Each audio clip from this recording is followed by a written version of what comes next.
मैं Anil sir, bio classes. आज आपको जो है वो जाइलम फ्लोएम ख़त्म हो गया। आज आपको बतावेंगे बहुत ही इम्पोर्टेंट चीज़ है, एनुअल रिंग। एनुअल रिंग जो है, जैसे हम लोग का जो है एज सर्टिफिकेट से मालूम होता है कि या आधार कार्ड से मालूम होता है कि डेट ऑफ बर्थ कितना है, लेकिन किसी पौधे का यदि डेट ऑफ बर्थ आपको मालूम करना है तो कैसे कीजिएगा?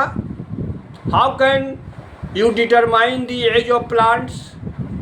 तो उसके लिए एनुअल रिंग्स के बारे में जानना होगा, और एनुअल रिंग से ही पौधे की उम्र का पता लगाया जाता है। तो देखिए एनुअल रिंग्स क्या है। Annual rings, the activity of cambium is change in different season of the year on specific place.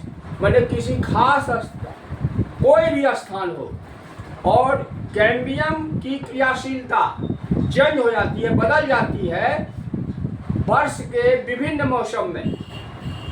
तो इन स्प्रिंग सीजन, बसंत ऋतु में क्या होगा?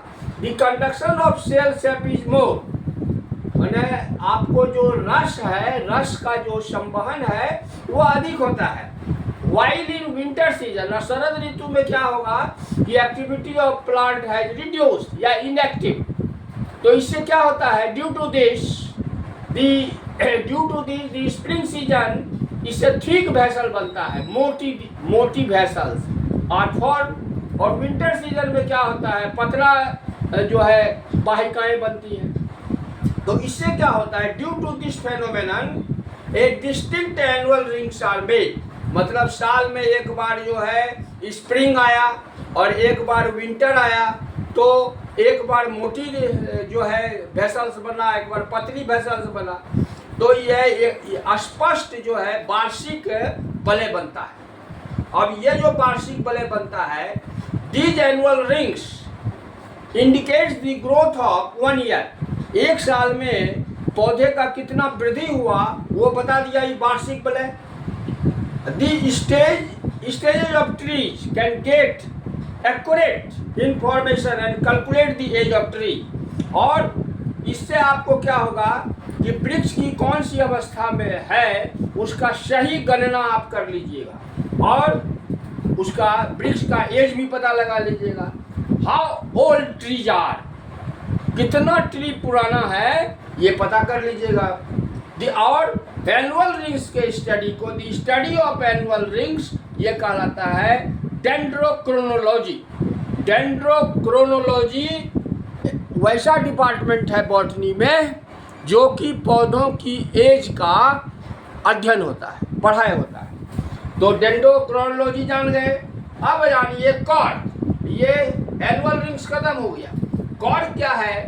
Bye cork cambium the formation of cork on outer side. मतलब cork cambium की क्रियाशीलता से cork का निर्माण होता है। कहाँ कॉर्क बनता है? बाहरी क्षेत्र में, बाहरी ओर। एट मैच्योरिटी, जब वह परिपक्व अवस्था में आता है तो कॉर्क सेल डेड हो जाता है, और जब कॉर्क सेल डेड होगा तो उसमें एयर भर जाता है। दी कॉर्क्स आर मेड बाय, और इसमें यहाँ एक केमिकल सब्सटेंस है सुबेरिन। तो सुबेरिन से कॉर्क बनता है, और इस कॉर्क को आप आसानी से देख सकते हैं। जो पहले बोतल में जो हम लोग कॉर्क यूज करते थे, तो इन bottles the use of cork is the best example which are obtained by. और ये कॉर्क किस वृक्ष से प्राप्त होता है ये आपको एमसीक्यू में पूछेगा, बीपीएससी में, यूपीएससी में, एसएससी में। उस प्लांट का नाम है क्योरकस सुबर। क्योरकस सुबर जो है एक ऐसा प्लांट है जिससे कि कॉर्क में, बोतल में कॉर्क लगाया जाता है। तो ये कॉर्क हो गया। अब आइए सेकेंडरी ग्रोथ, द्वितीयक वृद्धि। द्वितीयक वृद्धि क्या है? Most of the dicot plants the thickness of stems and roots are responsible for secondary growth. और सेकेंडरी ग्रोथ ज़्यादातर होता है द्विबीजपत्री पौधों में, और इससे स्टेम और रूट जो है मोटा हो जाता है। और ये this growth is due to the activity of cambium and cork cambium. और ये जो क्रियाशीलता होती है, जो वृद्धि होती है, कैम्बियम और कॉर्क कैम्बियम के कारण होता है। 10 due to activity of cambium and cork cambium the growth of stelar region. अब स्टील क्या हुआ? What is steel? स्टील किसको कहिएगा और स्टील किस में पाया जाता है? तो स्टील जो है टेरिडोफाइट्स में पाया जाता है। टेरिडोफाइट्स में जो स्टील होता है वह जाइलम, फ्लोएम और कैम्बियम का बना होता है। और सिर्फ तो ये जो है स्टीलर रीजन में बनता है और एक्स्ट्रा स्टीलर रीजन में बनता है, इससे इसकी मोटाई बढ़ती है, इसी को सेकेंडरी ग्रोथ कहते हैं। लेकिन कुछ मोनोकॉट पौधा एक्सेप्शन में है, ड्रेसिना और यूका, इसमें सेकेंडरी ग्रोथ देखा गया है।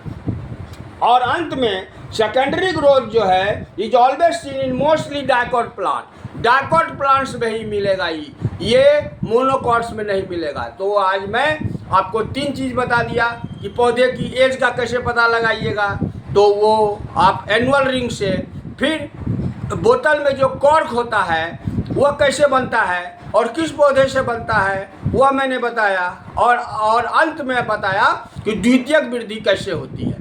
Thank you.